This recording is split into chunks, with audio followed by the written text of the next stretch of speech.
I learned about the story when I received the script, and my reaction unfolded kind of slowly. At first, I was really fascinated by it, and then that kind of dropped into anger as I realized that it was real, and then a whole bunch of emotions as I realized it was ongoing. You know, I think we've come to expect, particularly when we see films about social justice work, I think that we have, in David Goliath stories, we expect to see Goliath fallen at the end, or felled at the end of it. And that's not exactly the case here. And so I kept waiting for that, you know, that kind of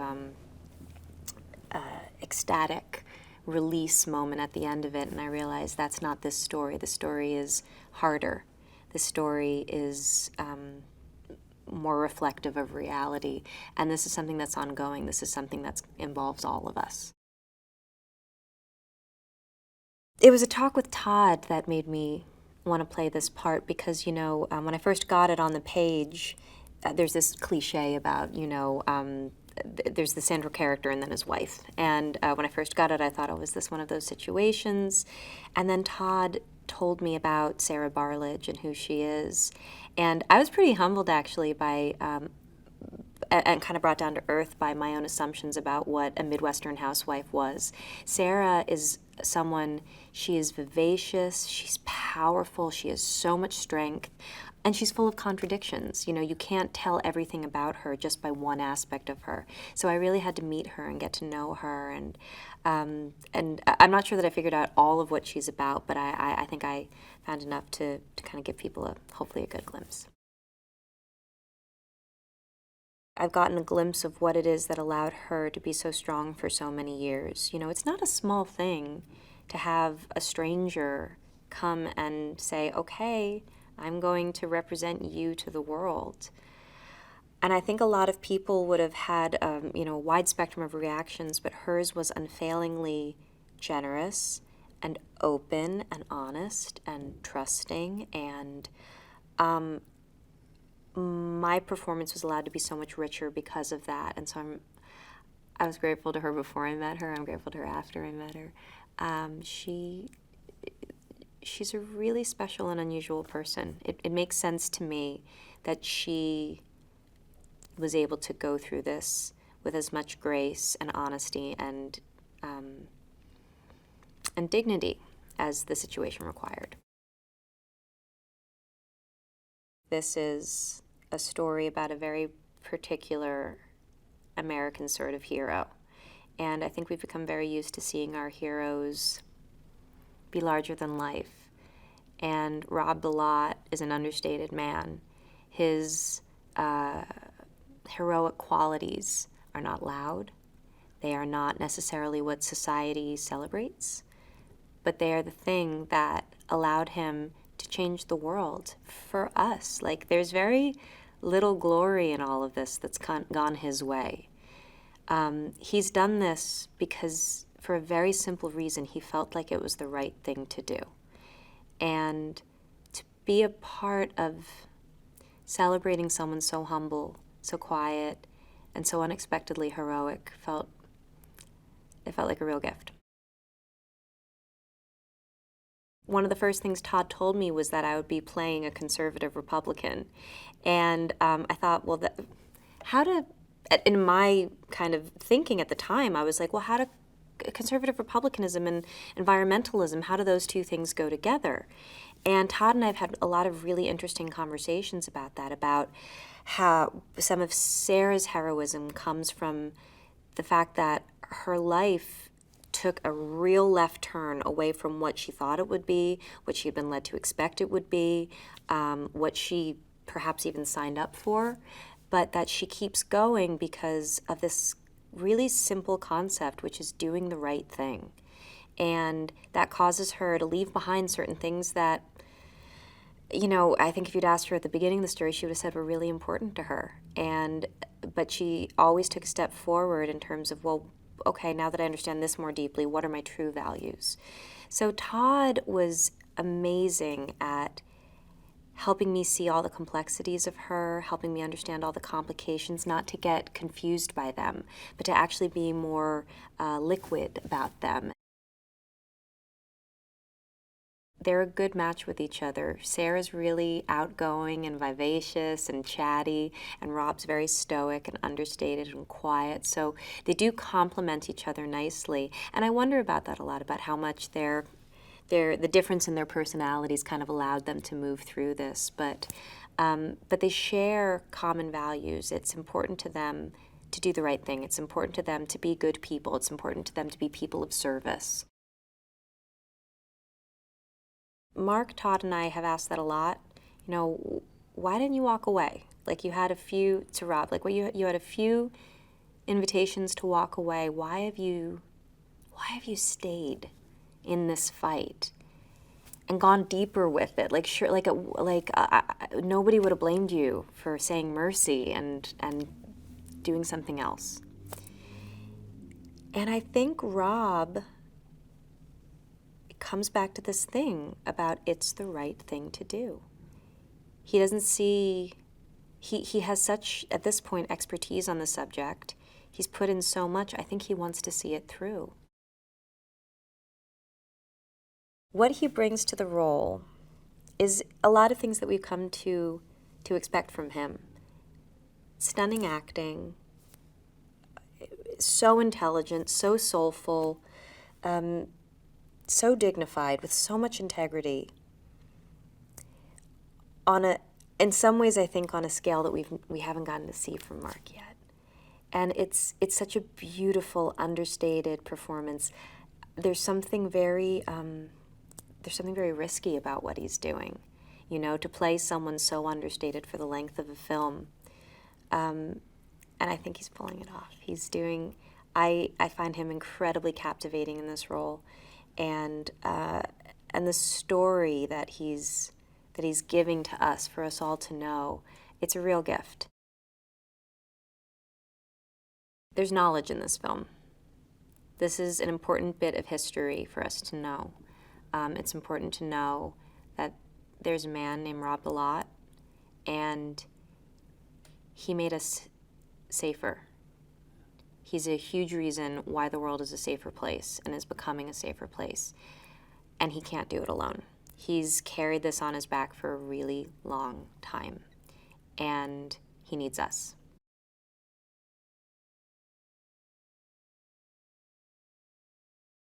It's always a surprise that the actual processes of the law take so long. You know, I think we get used to Hollywood movies, and we're probably condensing a lot of the as much as we can to keep it compact and exciting. And it's the slow grind that, you know, sometimes can seem like justice is far away. There is a sense of authenticity about the way Todd goes about telling stories. So I kind of read it through that filter when I read the script, you know, that he really wants to include a real texture, you know, like he did with Mildred Pierce, where you felt like you were in L.A. in that period. I guess you could say Harry is a version of ambulance chaser. You know, that could always, anyone who's looking to, you know, personal injury lawsuits, and for Rob, you know, Mark's character, hearing him talk on the set and everything, he's very polite and everything, but he says it's like two different worlds. You know, that because he really trained as a defense attorney, someone who's grinding out the cases and delivering, you know, just making paperwork and you know, doing it in kind of to defend corporations usually is his best. So they were two cultures that had come together and worked together. It's a class action lawsuit that was successful, brought against a corporation that had been polluting the waters of West Virginia, in a place that was very, very difficult process to bring them, put their feet to the fire. But enough people suffered, and the damages were clear enough, and there was some luck involved. When that West Virginia would allow this medical monitoring to kind of be a little clause that in most other states is not allowed. And now, since the success of this, in West Virginia passed laws that no longer is that going to be part possible. But there was a window there, and it's a great David versus Goliath story. The dialect, for me is kind of was a different version of Southern. There's and so I got some good help. We have a good dialect person on this, and she had a very good program of exercises. He's such a personable guy. You'll have everybody actor here tell you that he's thoughtful in a way that gets you excited. From the first time you talk to him, you realize that he's loves the data of things and loves the particular truth of the way life is and everything, and but has this little dance around it all, like with irony, just things that tickle him that are ironic, some things very painful. But he, so I think when I first talked to Todd, he got me just kind of infected with that sense of exploration. They went and met Harry, and Harry had this very public community orientation to being, Harry is a Democrat in a place that you don't have a lot of chances to run for office. He ran for Attorney General, and as he says, the intelligence of the population voted 2-1 that he ought to stay in private practice in law, But I think they all kind of appreciate his constant kind of attempts to merge and bring people together on both sides of the parties and have picnics and things. Or the council people of all sides have to come and be pleasant with each other. And so he would be a perfect candidate to be on this team. I've always respected Mark, as an actor. I've known him for a lot of years too, from the early '90s, in LA. So he has done some great roles, and his commitment to being an activist as well as an actor. It always feels like you're diminishing his acting if you talk about his activism, because but he's such an interesting actor. But the fact that he's so ballistic about the information, he knows this stuff so well, and I just love that. That I can turn to him anytime and kind of like pull the cork off the bottle, and there it is. We're in a climate politically where there's a lot of outrage happening right now. And there's kind of like group outrage that can collectively cook up, and I think sometimes that's a loud, squeaky wheel that's useful. There's sometimes where it can go astray. It can get, feed itself and become its own outrage for outrage's sake, and that's kind of a new phenomenon that we're starting to have to deal with. But this kind of real sense of injury, of feeling that there is, the weakest people are the ones that have to give up the most in their life because they have no voice, and they feel like they're, there's many people around them that are really not up for the struggle to resist it. There is always a temptation, to kind of look for feel good. And there is a lot about this that I think you can feel deeply good about. But it's not that kind of like warm and fuzzy. And I think, the journey of what people go through, the struggle of it, and the authenticity of it, what it is to be real in this world and really connected to your community. And those stories are rare, and I think there's a way that they can give you, you can come away from a movie like that, and it's almost like you've got a better register about the quality of life that you have and what's possible.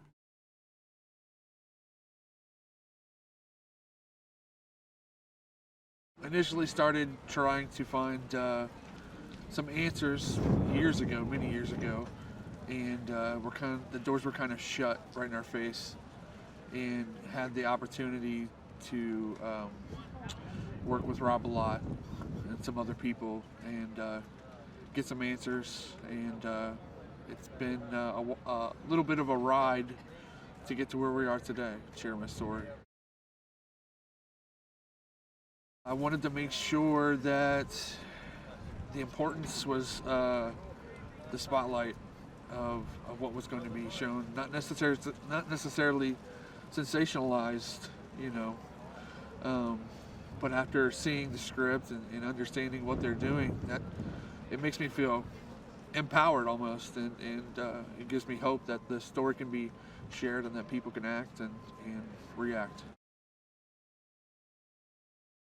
My first meeting with him didn't come actually till years down the road. I'd heard stories of him and read about him and read about what he was doing, and so I always had high expectations of him in my own vision, and it was just really great to meet him and see the impact that he's had on this whole litigation, on this whole process, and really a true hero to me, definitely a hero to me, not giving up, going the extra mile. So it's great. He's a hero. He's someone who never gives up, and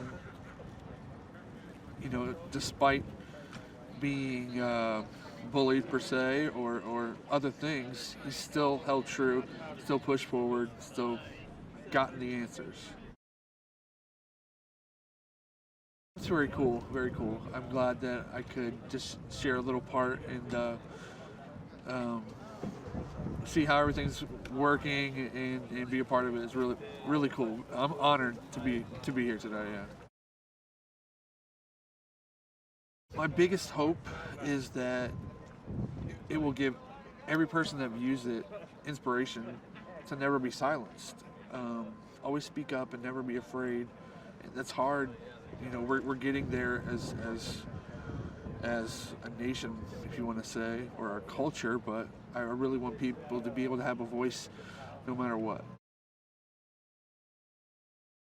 The fight still goes on. We're still fighting,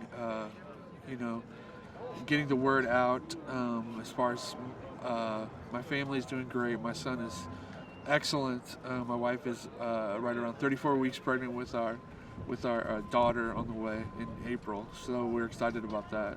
We're doing really well, and I'm glad to be able to get a chance to connect with people on a lot of different levels now, and I'm just happy that I can share my story and be hope, be inspiration for someone the same. It's very cool. It's surreal just to see them in roles like that, because you've seen them in other roles, and understanding the importance of them, having the conversations with them, and understanding how important it is to them really means a lot. Dealing with different things that my mom went through, now having a son of my own, it's you read stories about how mothers just completely lose it when they have, they lose their mind, their sanity, because they don't feel they're equipped to deal with a deformed child or something. That aspect has it's given me a new love for my mother that's so appreciated, like never before. But over the period of this many years, telling the stories and recollecting her memories of the fight that she had to go through with DuPont, of not being taken seriously, of being turned away, being told no, being told she was a liar, this didn't happen, that didn't happen, when in fact that it did, has given me inspiration and has inspired me more to share my story about my ups and downs, the things I had to go through as a child, even till today.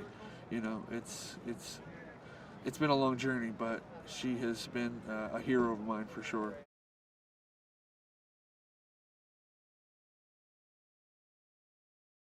Todd Haynes contacted me that he was doing the movie with Mark Ruffalo, and said I should look at the documentary, The Devil We Know, and that the character that I would be playing was in the documentary, as her husband was such a integral part of the main class action suit litigant. And so I watched it, and I haven't stopped talking about it since seeing it. I was naive as to the subject matter and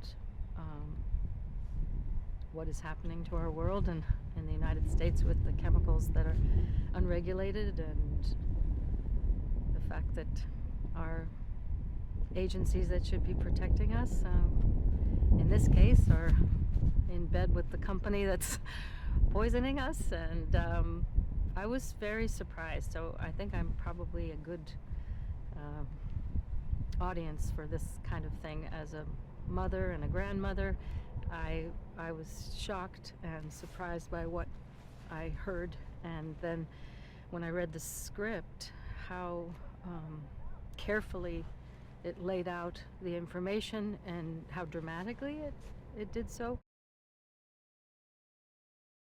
Well, it focuses on one very brave and heroic lawyer who chooses to, having been on the DuPont side, and realizing the collusion between the company and the EPA, and the fact that the company knew so early on what the effects of the poisoning, how it was entering the food chain and our water and our air, and so this lawyer, a single, one person, made a choice to fight for what's right, and with the help of many people whose lives were hurt and or ruined and or deeply affected, negatively affected.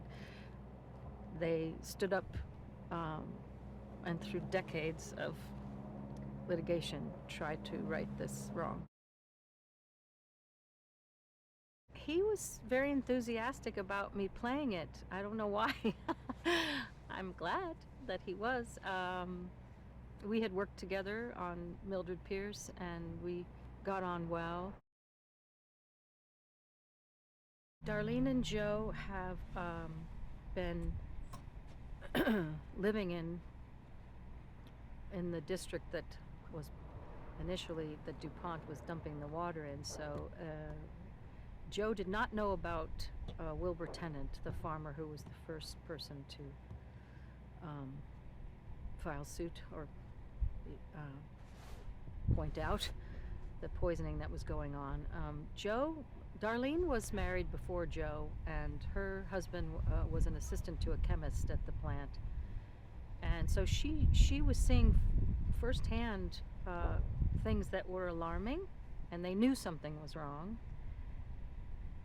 but they didn't quite know what to do about it. And because DuPont was such a huge part of Parkersburg and of the whole area, I think it was very hard for the residents to believe that this company could be malicious. I think everyone was too trusting.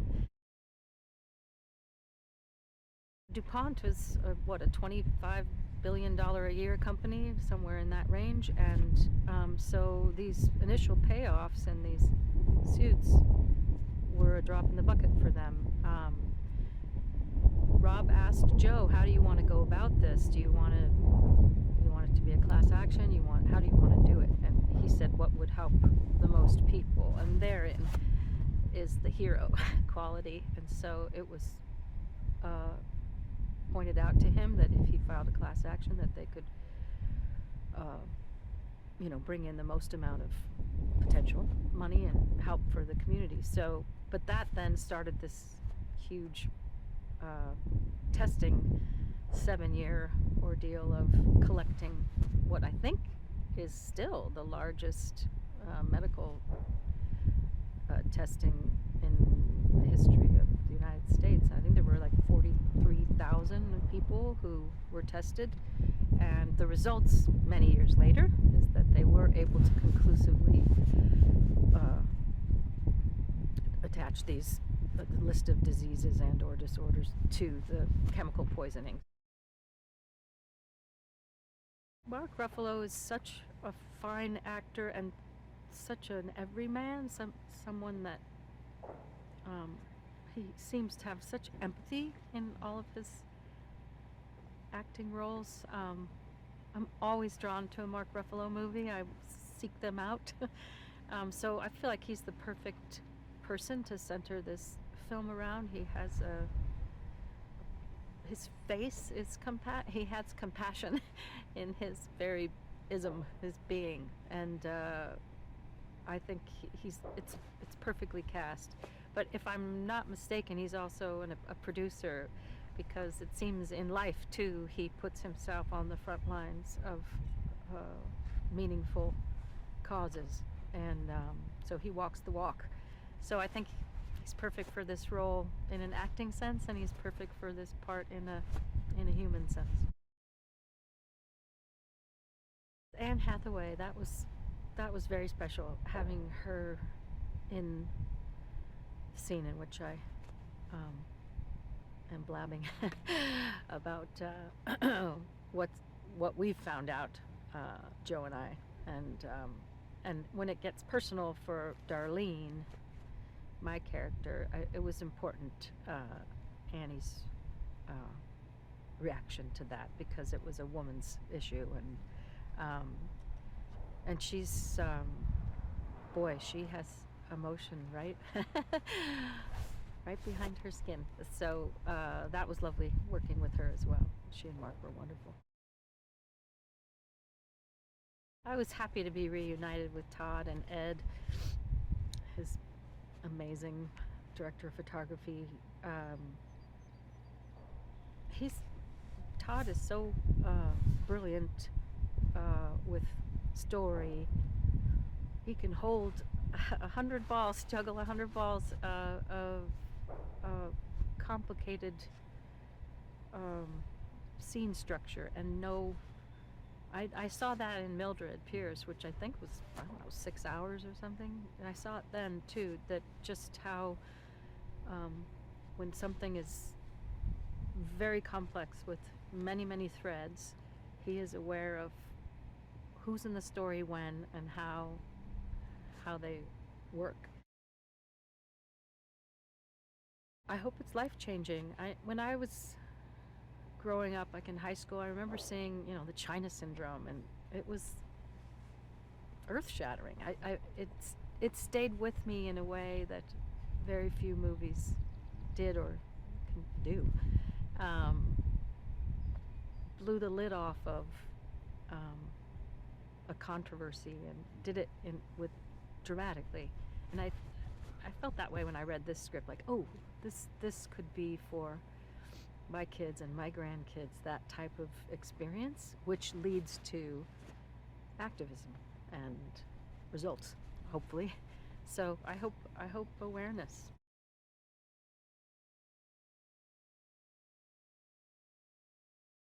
First of all, the article itself was just so great, and nobody knew about this story. And I just loved that there was this insider element to it. But I wanted to know how difficult it was within Taft to be able to try and do something like this, which really had never been done before. But I didn't feel the article really gave that its due thrift. And I felt like that was a major part of the story that had to be told in order for it to be a good film. And so I called Rob. I said, hey, how are you guys financially? And he said, we're okay. Why? And I was like, well, because I feel like there's a part of the story that wasn't told in this article, and I don't know why, but was it more difficult for you trying to do this inside a corporate defense law firm that only works, that defends chemical companies? And Sarah yelled in the background, "Oh, I'll tell you the truth." And Rob said, "Listen, if you option this story, I will tell you everything." To be a hero, you're going to face a lot of opposition, and you're going to face opposition from everywhere sometimes. That's the real hero's journey. And I just, it's great storytelling. You know, the more you can layer in those complexities, the better storytelling it is. And the greater an achievement it is when our hero does what he set out to do. The basic story is a lawyer, a corporate defense attorney who defends chemical companies, is approached by a farmer that he knew in his youth, who tells him his cows are dying from the runoff of a DuPont landfill. And so this corporate defense attorney decides to do him a favor, get to the bottom of it quickly, because he really believes that corporations really are their best owned governors. He really believes that corporations are people. He really believes in self-governance of corporations. And so he thinks this must just be some simple oversight. And what ends up happening is he uncovers the greatest contamination and cover-up of contamination in human history. There's the great documentary, The Devil We Know, which is a wonderful source material for this. But for me, it was just spending as much time as I could with Rob Bilott. He has a wealth of information. You know, I'm playing him, but there's also he's the foremost expert in this in this particular field, I guess it is now.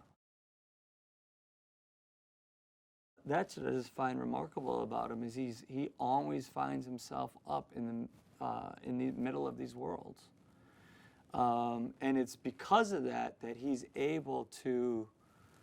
He's not a plaintiff attorney, but he's not a defense attorney anymore. He's a plafence attorney. But he uses everything that he knows and the acumen and the discipline of a defense attorney to approach a plaintiff's case. And that's revolutionary. That's why Rob Bilott was able to bring down one of the biggest corporations in the world, and to also create the biggest health study ever done in the history of mankind, as well as win the biggest class action lawsuit against any corporation in the history of American or world business. What he does beautifully is he never showboats. It's always about the team. It's always about the facts. It's never emotional. He never makes assumptions about what DuPont isn't or isn't doing. It is a perfect story for this moment in time of community, of doggedness, of not trusting corporations and even our government to lead us forward safely. It is us, it is our community, it is law, and it is breaking the status quo of the plaintiff defense attorney model. First of all, I hope they understand that PFOA is pervasive, it's everywhere, and it's forever. It accumulates in us, and it makes people very, very sick. Right now, there's 7 scientifically linked diseases and cancers that are directly linked to it and directly linked to the amount of it we might have in our bodies. It is in 99% of all living creatures on the planet. We have been poisoned, and the corporation that's been doing it has known for 40 years it's been doing it, and it has been covering it up. And I want people to know and to be outraged by that, and to protect themselves and their families. The great thing about this movie and what we're talking about is the power of the individual to affect massive change with the help of a community. But it's about someone who finds out a piece of information and aligns his focus and his drive along his own morality to do the right thing, to tell the truth. And we are living in a time where we really need that to happen. And people are stepping up from all different walks of life to make it happen. And what I think the ultimate message is that we need each other. No one else is going to do it for us. No one else is going to make the world a better place. It's us together. And a story about water transcends all political divides. It transcends ideological beliefs. It transcends sex and race and religion. And we all know inherently how important it is for us to have clean water. And it's by framing these massive problems in these kinds of ways that I think we will see real positive change in the world.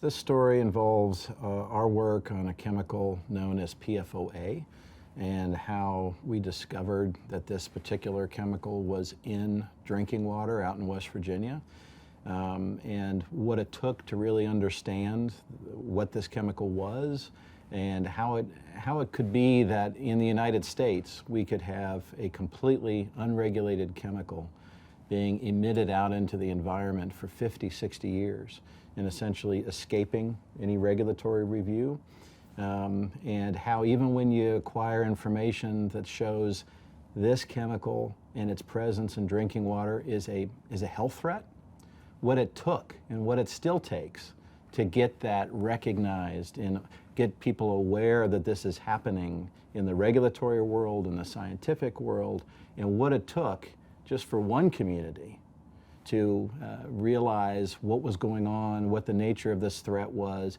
and how to get that information to our state and federal government, and what it takes and what it still takes to get that actually addressed in any meaningful way in this country, in the United States. But we're talking about a chemical that was invented right after World War II. And we're talking about something that came out and was made decades before there was even a US EPA. The US EPA didn't even come into existence until 1970. You're talking about a chemical, completely man-made, non-naturally occurring material, developed right after World War II, that begins to be used and emitted into the environment during the 50s, 60s, and then the EPA is created. And unfortunately, a primary focus of a lot of the federal rules and statutes that started coming out in the 1970s were on new chemicals, things that were being produced and generated after that point in time. There wasn't as much emphasis or review on things that were already out there, chemicals like this that had been used for decades. And unfortunately, what you're going to see in this film is the consequences of that. I think it was a tremendous opportunity to have a way to convey to the public what was going on, which essentially was becoming a worldwide public health threat. And my concern was making sure people realized this stuff is actually out there in the environment, in drinking water, and unfortunately, by this point, has contaminated and poisoned the blood of virtually every person on the planet, every living thing. And so the opportunity to be able to convey that and make people understand what the nature and extent of this public health threat is, I think was a tremendous opportunity.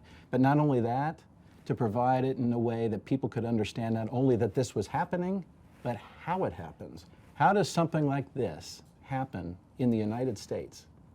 Yeah, in the most, what we should be thinking of as the most sophisticated country on earth. How could a massive worldwide contamination problem like this not only occur, but originate here in the United States? It was really a real privilege to be able to meet and spend time with Mark Ruffalo. And he is really one of the nicest, most down-to-earth, genuine people I've ever met, ever, in any context. And to have somebody like him with the passion and dedication that he has to bringing this story out and to making sure it's done in a way that is accurate and really conveys the significance of what's going on with this health threat is truly tremendous, and a great opportunity to be able to work with and meet and spend time with somebody like him. Mark was really dedicated to sitting down and trying to understand what all transpired over these 20 years, not only on the legal side of what was required, to move these issues along through the court system, but what was going on also on a personal level with the family, with the practice of law, all of those issues, all of those different things going on at the same time, and what impact they had on a personal scale, not just for me, but for my wife, my family, my partners at our law firm. So, he really was focused on the personal impact of a story like this. When I first got involved in this case, most of my practice had been working with larger chemical companies. A lot of what I had done, a lot of what my partners and a lot of what our firm was doing was trying to help large companies, including chemical companies, comply with all the different state and federal laws. So I had really had a great opportunity to learn and understand the really complex system of laws and regulations that governed toxic or hazardous waste. And that background, I think, really was invaluable when Mr. Tennant and his family came to us and asked us to see if there's a way we could help them figure out what was going on at a landfill out in West Virginia. Our training and our experience in that world of complex chemical regulation, we thought could be really helpful to somebody in his situation. When we were first approached by Jim and his brother and their family to try to help them figure out what was going on at this landfill,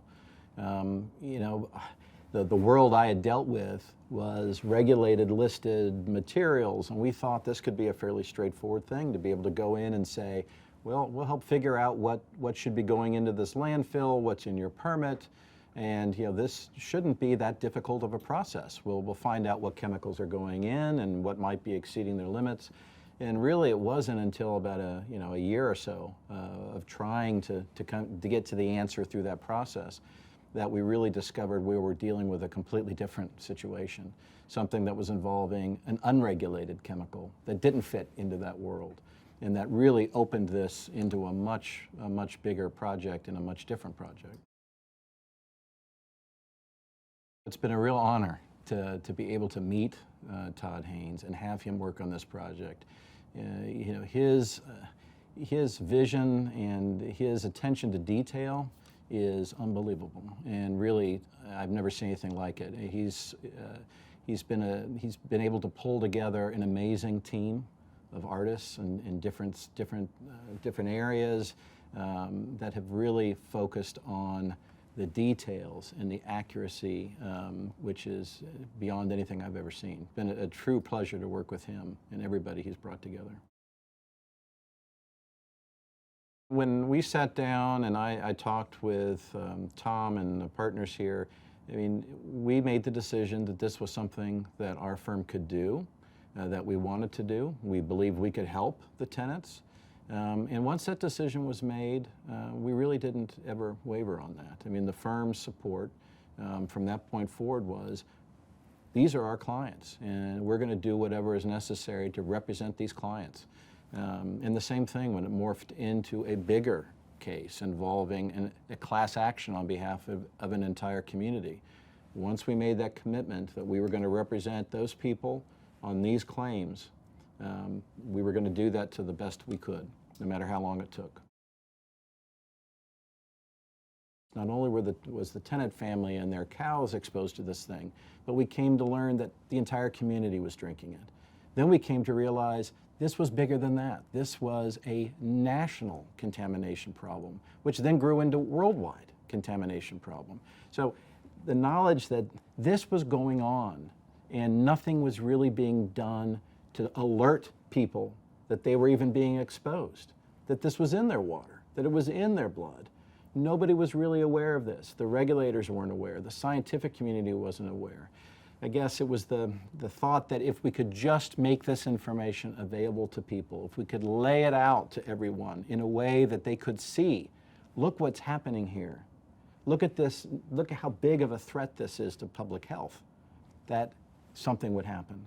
And keeping that hope over the last 20 years, that if people start to really understand what we're dealing with here, this won't continue. Action will be taken to make sure that this health threat's stopped. One of the things I'm hoping that people will come away with when they watch this film is to understand that there is incredible power in one person, and one person's ability to take on. We're in the United States. We have a legal system that may have flaws and it may have problems, but it's still probably the best legal system there is in the world, where an individual can actually take on a huge multinational corporation or other powerful entities and be able to go into a courtroom and stand on equal footing and get justice. And that is really what I'm hoping people will see when they see this film, is that the power of persistence of individuals to make real change.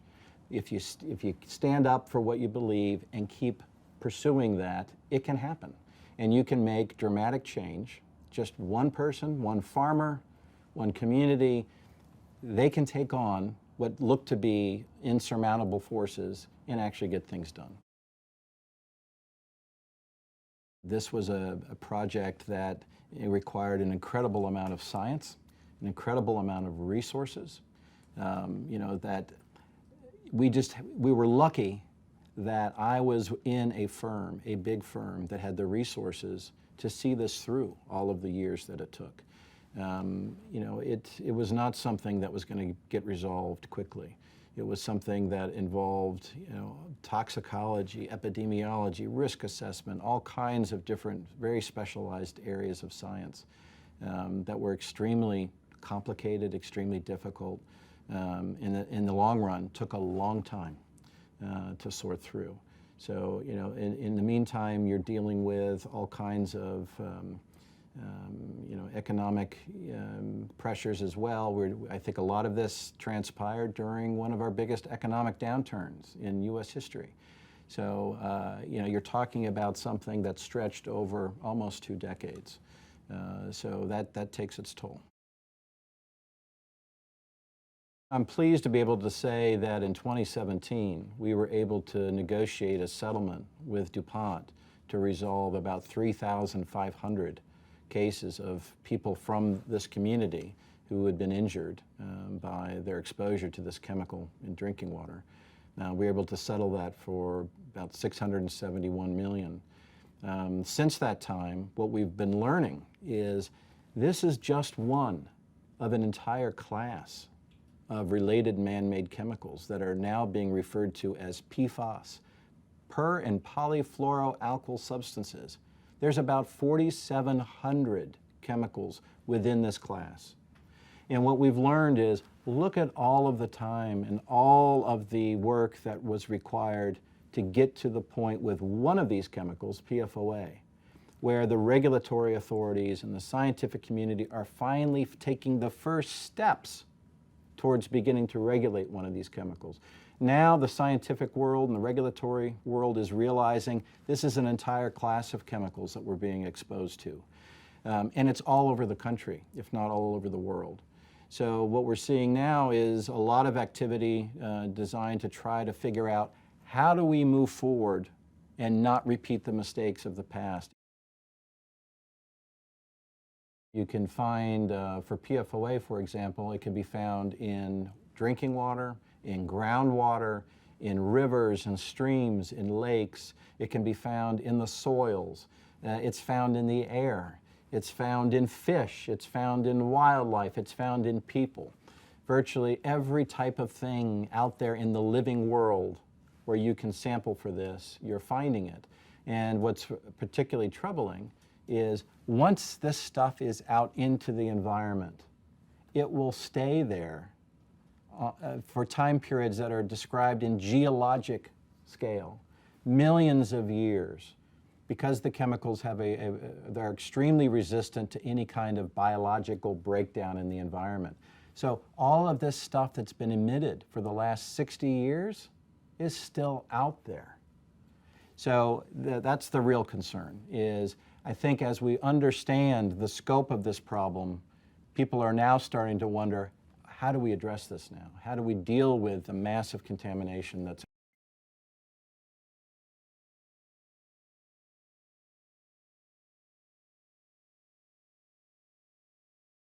We met through a mutual friend in 1991, so I was 25 and Rob was 26, and a childhood friend of mine who actually worked with Rob at Taft called me up one day and said, there are two guys at my firm that are single, and would you like to be introduced to either one of them? And I said, sure, I'll take first available.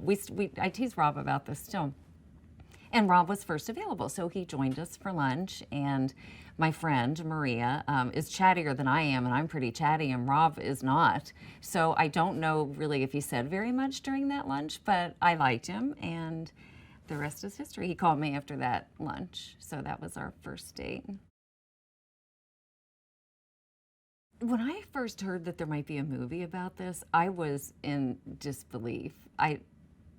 But you know, you can't make any of this up. The case had already taken so many odd twists and turns, and it had been going on for such a long time. And after the New York Times article came out, I think it was the week after it came out, Rob got a phone call from Mark Ruffalo.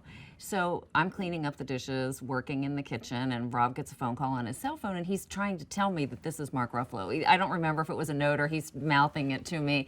And I'm thinking, that cannot be it. I'm following him around the house. Are you really talking to Mark Ruffalo? And he's trying to get away from me. So that was sort of our first indication that it might go towards Hollywood, which was totally crazy, and just developed after that. And I'm still in disbelief. This is still surreal. Mark Ruffalo is so easy to talk to. He's so congenial and very, very much just an old shoe, it seemed like. You know, it was very easy having him in the home when we met him for the first time. It was just very easy to talk to him. He asked a lot of questions about Rob's personality. You know, is Rob really always the stoic? What does he do to relax? Did he ever get angry? Does he lose his temper? Those kinds of things. And then just, you know, how did it affect our family in general, what I thought about it.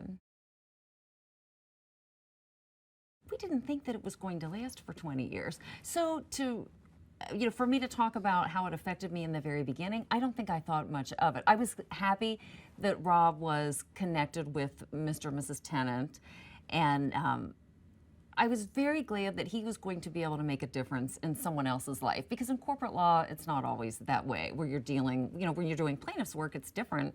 You have a person that you're actually helping, and I really wanted Rob to have that feeling of helping somebody. So that was in the beginning. And as it lingered on and on and on, and I knew that Rob was feeling more worried that maybe the people at his firm were disappointed that the case hadn't been over. And I'm only speaking for him and what he would tell me. I could tell that it was getting very stressful for Rob. Rob is very stubborn. And when he gets a hold of something, he's never going to let it go. And he's extremely detail-oriented when it comes to details that he's interested in. He doesn't care about his shoes, that his shoes might be not shined. That doesn't matter to him, but he's very interested in certain details. And he doesn't mind looking for needles in haystacks. And I think that was a big part of what his practice was even before this case came along. You know, I would think environmental law, you're not even dealing with a person, you're just dealing with regulations and chemicals and science, and that of course wasn't my background. But Rob liked that, and he likes those sorts of details. So in a way, it was sort of a match made in heaven, and he was the perfect man for this job because he doesn't mind putting his nose to the grindstone. He doesn't mind being the worker bee. He doesn't need notoriety. He doesn't like notoriety. He would have been happy to be behind the scenes just doing all the work, which is ultimately what he ended up doing here.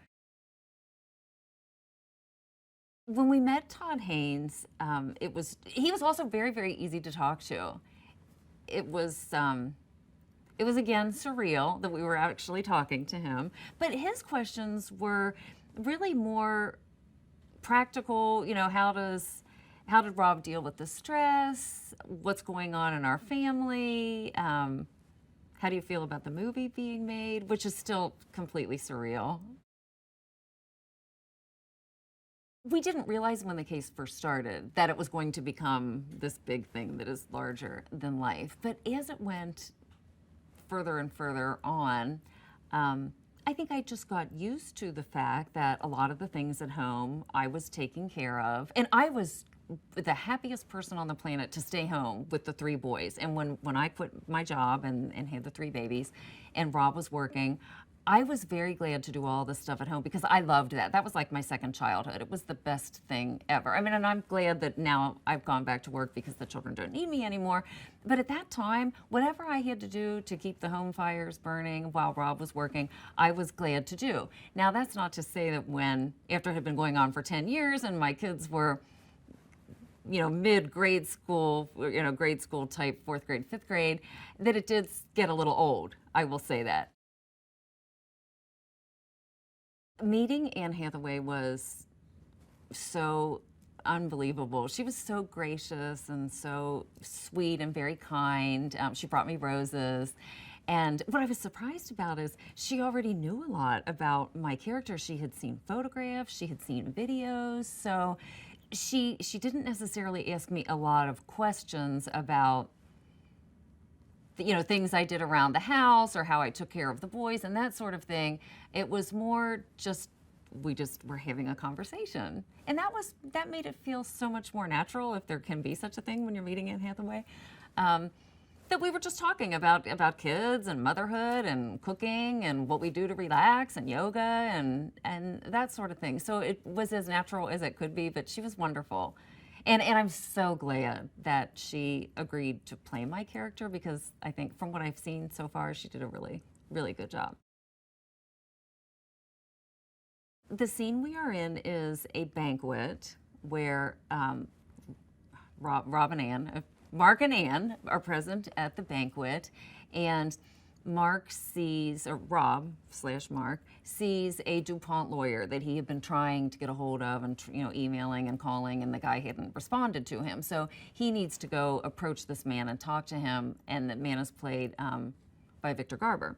And Victor basically blows him off. He's a DuPont lawyer. You know, I don't want to talk to you. You're throwing your career in the toilet by pursuing this case. And so Rob and I are sort of in the background as this altercation is happening between Mark and Victor. So that was fun. And Anne was, of course, in the scene earlier on when she and Mark arrive at the banquet. So that was fun. Very fun to see that. This case has really changed him a lot. I think he now realizes that one person can make a difference if you have that tenacity and you never give up and you're willing to just keep working. And he knew that he had the facts. He knew that he was smart enough to keep doing this. And as long as you have that persistence, eventually you're going to get a good result. And he's not always such an optimist. I tend to be the optimist, so I'm always saying, oh, good result, something good will happen. You know, something good is going to happen. And this is something good, and this movie is something good. since he's been involved in this case, he has recognized that this is a huge problem. This is a human health crisis. And so I think he feels responsible for moving this forward, since nobody really knew that these bad chemicals, these particular chemicals, were out there until Rob took on this case. So I know that he feels very responsible to keep pushing for this, to get the EPA to start regulating these chemicals. He's filed another class action case on behalf of all people that have this chemical in their blood right now, and he's hoping that that can move forward, and really just having Todd and participant and Mark and Annie want to bring this movie to everyone's, so that this chemical can come to everyone's attention is really important too. And so I know Rob has a interest in that as well. I hope that people will, not that they'll be afraid, but they will maybe not take for granted that just because we live in the United States, that our government is making sure that water is safe, and that the air is safe. And I hope people will recognize that we all of us have a responsibility to the environment, and how we're going to leave this planet for our children. I really just hope that it raises awareness.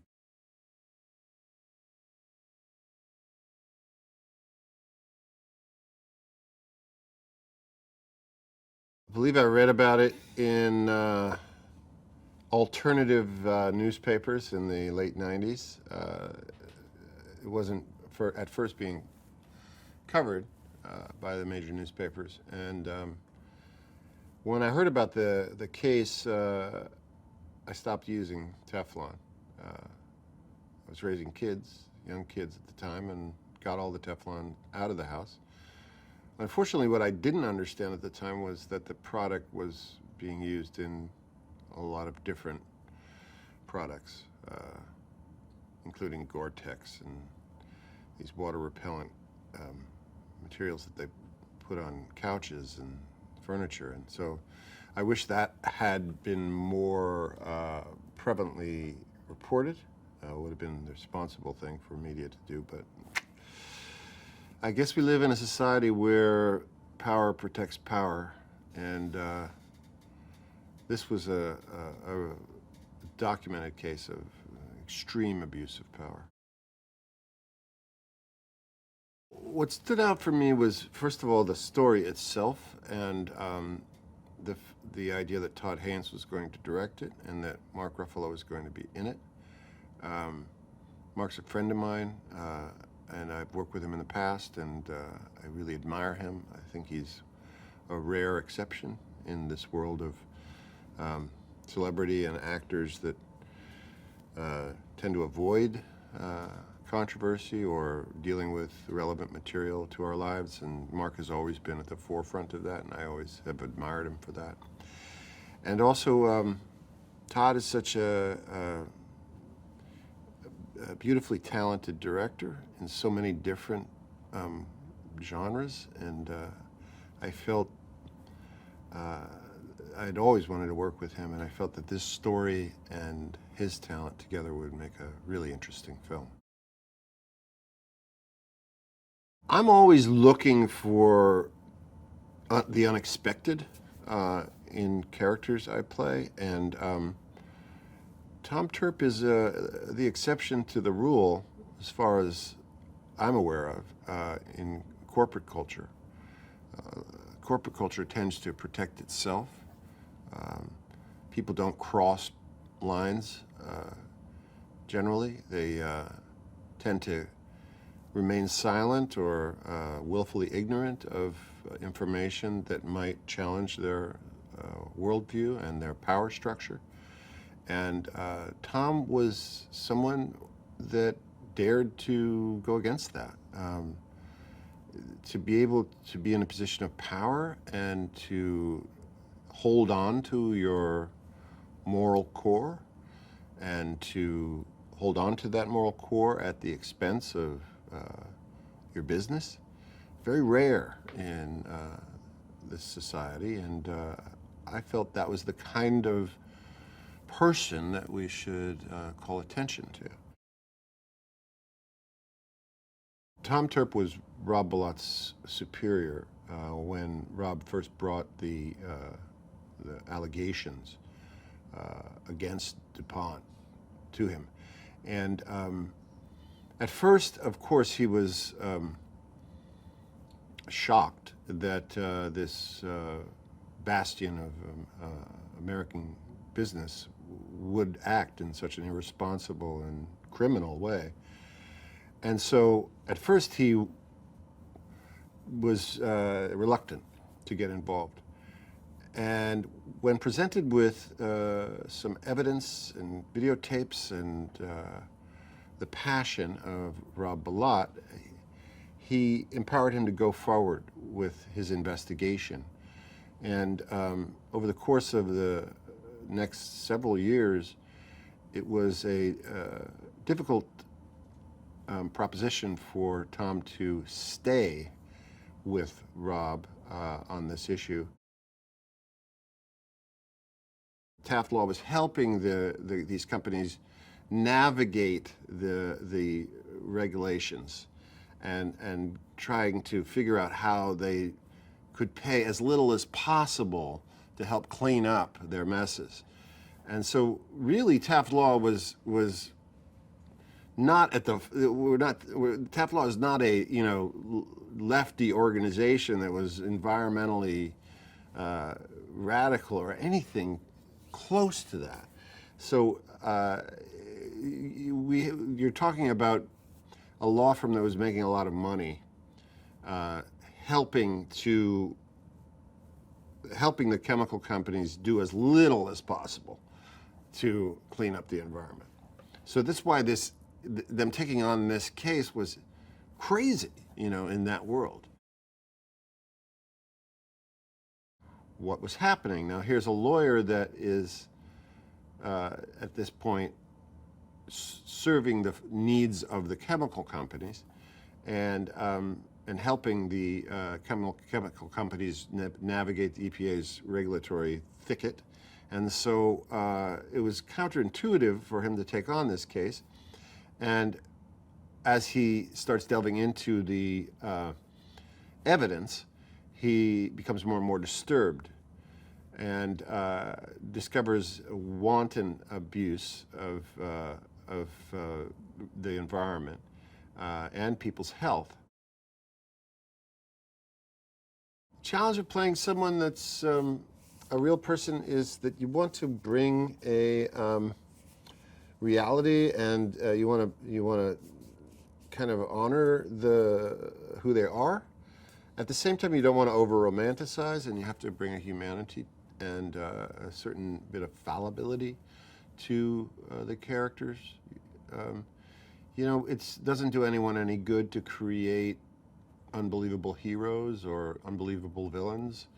And in the case of Tom Turp, it was complicated. It wasn't, this wasn't, in my opinion, it wasn't a knight in shining armor. It was a man who was faced with a illegality that was undeniable and had to go against his company's culture in order to hold this company, DuPont, accountable. One of the great things about this film, and one of the unique things about this film, is it's telling the story of what that cost is for the truth teller. And hopefully, because of its irrefutable nature, the fact that there's evidence that it makes it very obvious that so many people looked the other way. So many people were willing to compromise people's lives for their own survival in this corporate culture. Maybe the telling of this story will empower the truth teller. I feel really kind of excited to be in this friendly environment where that's really easy to do. Everyone's working towards the same goal. There's super talented people that are fulfilling the functions, various functions on this film set. Ed Lockman's a cinematographer I've admired for years, and Todd I've admired for years, and the actors all are wonderful, and so it's really easy. This has been it's like I feel like I'm on a team that is already winning, and I get to join the team to, bat fifth. I am a huge optimist in that I believe in the individual. I believe in the power of the individual. I believe that one person can stop a mob. I believe that one rational voice can change public opinion. It doesn't have to be a massive movement before it's a righteous cause. And so I think we're seeing that recently. We have a very charismatic young woman in Congress right now that is defining agendas, even though she's brand new to Congress. We need that kind of voice. That's an undeniable voice. If people see this film and demand more accountability of these storied American corporations that have brand recognition, yet seemingly no interest in the common good of the American people, I'd like to see that change. I'd like to see people come to understand what Monsanto is, what Union Carbide is, what Dow Chemical is. I would like to see more of an understanding through this case about DuPont that this isn't isolated to DuPont. This is something that has been happening all around the United States for years. Industries polluting our environment, our water.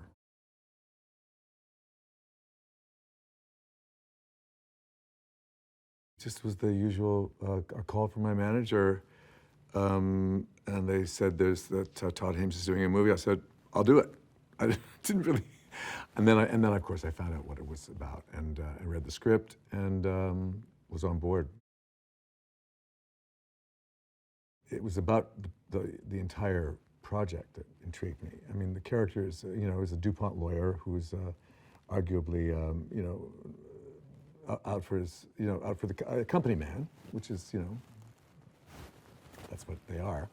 But it was just I had no idea of the effect of what had happened at that time, and so I was kind of stunned by that. I thought this is one of the best screenplays I've read, and I've read a lot, and I'm really tough on writing, and this was a story that I was completely taken in by immediately. It's really well written. It's really about a man who stood up for something that he thought was wrong and against all odds has succeeded to a large degree. And also it's just gives you some idea of the level of corruption that we've been dealing with for, well, my lifetime certainly, by DuPont and chemical companies around associated. I watched the documentary, The Devil We Know, which was really, and just read the script several times because it's all there, the story, it's everything. And then I saw, then I read articles and, stuff. And I rarely, it was so, I couldn't stop, I was obsessed.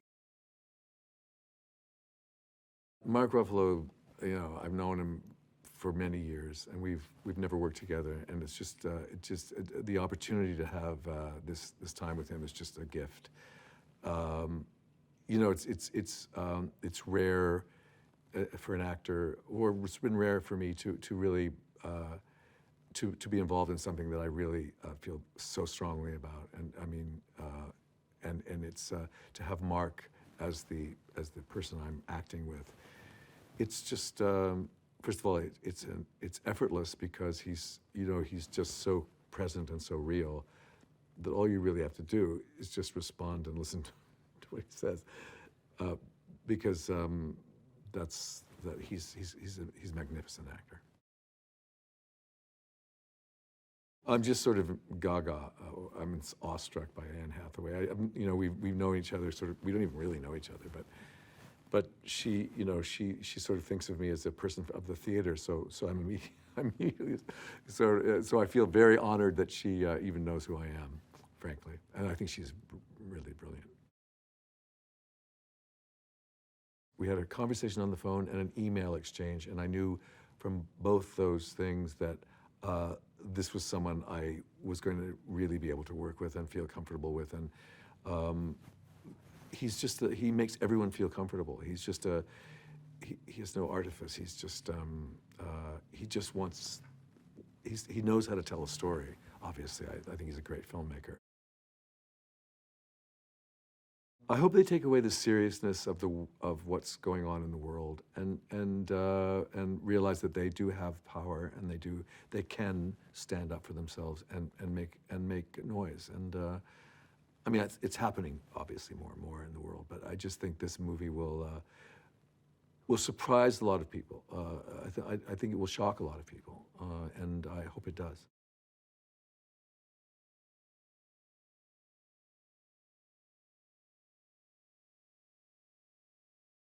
I was super interested in the story as soon as it, came my way. And actually, when it came to the script itself, I got it. I had a busy day that day, and I was like, well, I'll read it when I get home tonight. I'll read about half of it, I'm sure, and I'll fall asleep, and then I'll get up in the morning and read the rest. And I got home like 2 in the morning, and I just zipped through the whole thing in a couple hours, just because it was so engrossing and important to me.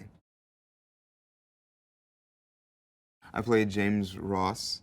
I am an associate lawyer at Taft who's sort of trying to, climb the ranks of corporate defense. And, I'm friends with Carla Hale and Rob's character. And, and we watch him sort of, go through all this stuff, from afar.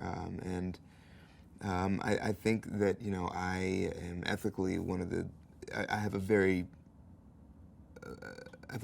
rigid sort of view of what my job is in this firm. The broad stroke story is there was a DuPont plant in Parkersburg, West Virginia, that was leaking a lot of chemicals into the water. The chemicals that were used to make Teflon. I think they're called polyfluorocarbons, and a lot of people got sick. A lot of people wound up with, cancer and ulcerative colitis and just a whole host of health issues.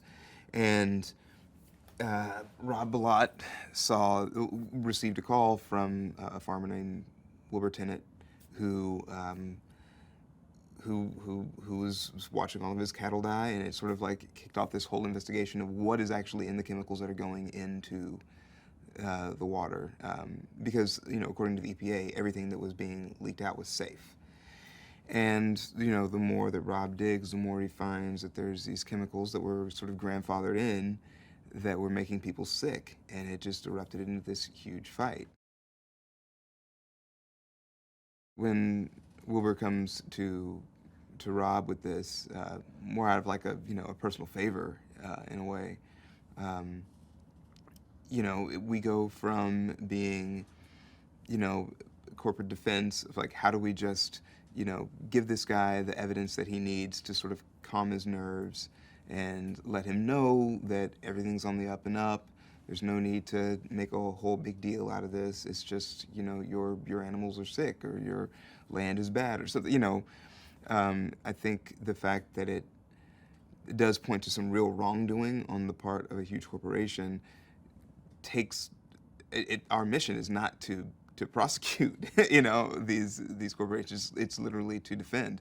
And so I think that there's like a sort of mission that sort of gets very nebulous at that point.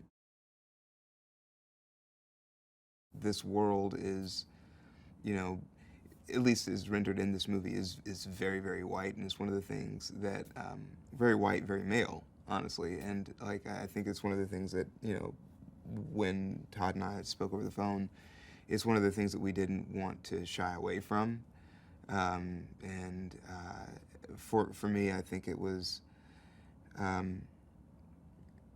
you know, I feel like, you know, when you're in a homogenous sort of environment, there's a lot of things that can get said, and a lot of things that, you know, a guy like me would feel that are sort of very nuanced and specific, and that, you know, it's just about, you know, slight discomforts and microaggressions, and not necessarily like a big sort of story of race, you know. And so that was the thing. I thought it was like a really interesting way to like sort of like give the world some specificity, because I think that it would be noted that I'm the only black man in the room. I think that James's role in this case is actually to kind of want to shut it down. You know, we are a corporate defense firm, and to take on what, you know, not to be too much of a shark about it, but to take on what could possibly be a huge account, a huge client, and to actually work towards prosecuting them in a way is just completely off mission, off brand. And I think, you know, I want to be a partner in this firm, and I need to look out for the interests of the firm. I think that this could sink us, and you know, I want to shut it down. I think that the overall theme of this movie is vigilance and persistence. You know, keeping your eyes open, reading things that come to you in the mail, and asking questions about what's going on, getting these calls, and not just taking everything at face value, but sort of doing a little bit of investigation when you hear anything from any sort of grand entity, because it's, you know, how much is not being said. And you know, people were hurt because, you know, a lot of things were just swept under the rug. And I think that, you know, guys like Joe Kiger and like Rob Bilott, they were just dogs with the bones. You know, they were just like, well, none of this seems right. Let me just ask more questions until you get to the truth. And I think that that's the central theme, is that it takes a long time, it takes a lot of persistence and vigilance to affect change. Todd's one of my favorite directors, like hands down. Ever since Velvet Goldmine, it was like, you know, it was just like such a, you know, I saw that in college and just, you know, it blew my mind. But you know, he's a very collaborative, very. Now, I don't want to say lax, because that points to a sort of a lack of care. But but he is. His energy is very warm, so you feel free to create. You feel very open and relaxed and ready to work and take things in and to contribute things, rather than just like, how do I just land this exact vision, you know, because I think the rigidity sometimes can really lock an actor up. One of the things that that Mark brings to any character is just this real grounded, specific honesty, and you know, like from what I've seen of Rob in documentaries and what I've seen of when I met Rob, he is a very measured, you know, very even, very like thoughtful, smart guy, you know, and there's this sort of steadiness to who he is that I think that Mark has just like really latched onto, and I think it's, you know, I think it also probably just speaks to, you know, Mark as a person, just kind of being a very like open, sort of taking in and giving back kind of energy. Like he's I think he's nailing it, you know. I just think he's nailing it. I think he's a fantastic actor.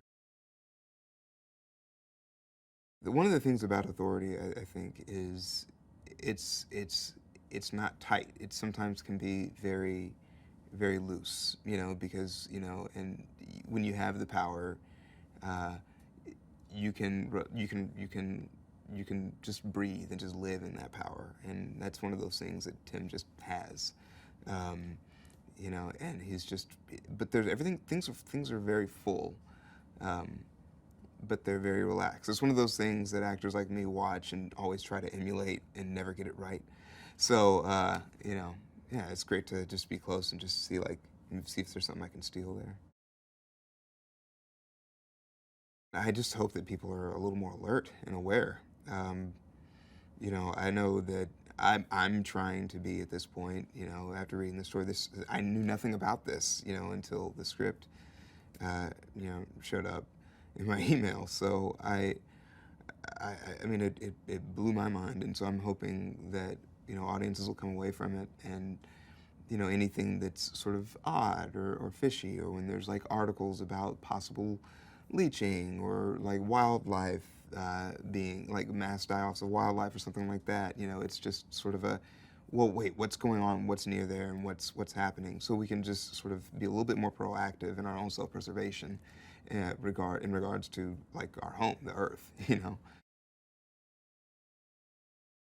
As an actor, I've always wanted to be a part of something that changes the world, and not every story that you, that an actor gets to be a part of does that, or even begins to contribute to any sort of meaningful conversation. Sometimes it's just meant to be fun and entertainment, and that's great too. But, I really did have like grandiose notions, at one point, and I think that this story is, it is part of something that I think will have a significant cultural and hopefully political impact, and I get to be a part of it.